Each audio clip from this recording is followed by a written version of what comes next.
ताज्या घडामोडी पाहण्यासाठी सी 24 तास या यूट्यूब चॅनलला लाईक करा, शेअर करा, सबस्क्राईब करा आणि बेल आयकॉनवरती क्लिक करायला विसरू नका। 23 एप्रिल रोजी पोटनिवडणुकीची मतदान प्रक्रिया पूर्ण झाली आहे। त्यानंतर काही उत्साही कार्यकर्त्यांनी मतदान केंद्राच्या गेट जवळच फटाके वाजवल्याने काही काळ तणाव निर्माण झाला होता। मात्र पोलीस प्रशासनाने तात्काळ घटनास्थळी धाव घेतली आणि त्यामुळे पुढील अनर्थ टळलाय। ही घटना राऊरी तालुक्यातील गोटुंबे आखाडा इथे घडली आहे।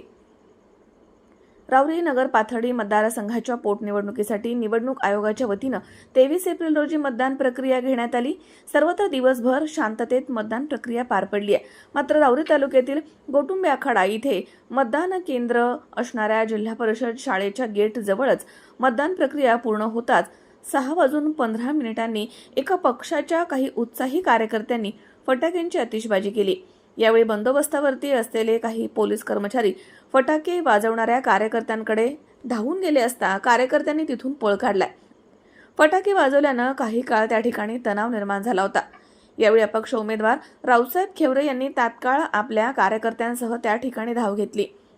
यावेळी खेवरे यांनी आक्रमक भूमिका घेत फटाके वाजवणाऱ्या कार्यकर्त्यांना तात्काळ अटक करा, तोपर्यंत मतदान पेट्या इथून हलवू देणार नाही अशी भूमिका घेतली होती। परिणामी तणाव चांगलाच वाढला होता। घटनेची माहिती मिळताच पोलीस प्रशासन तसेच निवडणूक अधिकारी यांनी तात्काळ घटनास्थळी धाव घेतली। रावसाहेब खेवरे आणि प्रशासन यांच्यामध्ये काही वेळ चर्चा झाल्यानंतर रात्री उशिरानं मतदान पेट्या तिथून हलवण्यात आल्या। मात्र या घटनेमुळे गोटुंबे आखाडा परिसरामध्ये काही काळ तणाव निर्माण झाला होता। आता फटाके वाजवणाऱ्या त्या उत्साही कार्यकर्त्यांवरती गुन्हा दाखल होणार का याची चर्चा तालुक्यात सुरू आहे। आमचा एखादा कार्यकर्ता नादला का, कुणी काही बोललं का? निवडणुकीच्या पद्धती या पद्धतीने निवडणूक आणि यांना एकदा तरी धडा शिकावा लागेल ना, नाही तर वारंवार हे तेच करीत बसतील। आता एकदा धडा शिकवा, दोनदा त्यांना जाऊन येऊ द्या, कोर्ट पाहू द्या, कचेरी पाहू द्या, त्याच्यानंतर ठिकाणाला येतील ते। या पद्धतीने वागणार नाही।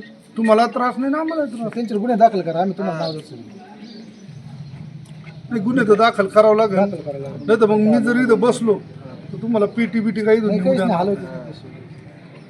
तुम्ही जर गुन्हा दाखल करीत असाल तर तुमच्यावर पूर्ण विश्वास आहे आमचा, कारण आमचा विश्वास यंत्रणेवर 100% आहे। कोणाबद्दल आम्ही तक्रार केली नाही किंवा तक्रार नाही आमची, पण ह्या पद्धतीने जात असेल तर मात्र मग कारवाई झाली पाहिजे। नाही तर मग कोण यायचे, तुमचे निवडणुकीचे मोठे अधिकारी येऊ द्या, कुठले डिपार्टमेंटचे येऊ द्या, पोलीस डिपार्टमेंटचे येऊ द्या, तहसीलदार येऊ द्या, तोपर्यंत तुम्ही काही हलू नका। जर होत नसेल तुमच्याकडे आणि तुम्ही जर आश्वासन दिलं करणार हे, आम्ही निघून जातो। यांनाही सांगतो सोडून द्यावी, नाही ना, तोपर्यंत होत नाही, गुन्हा दाखल करा। दाखल करायला वेळ लागणार नाही। मनोज साळवेसह महेश दाने, सी 24 तास, राहुरी।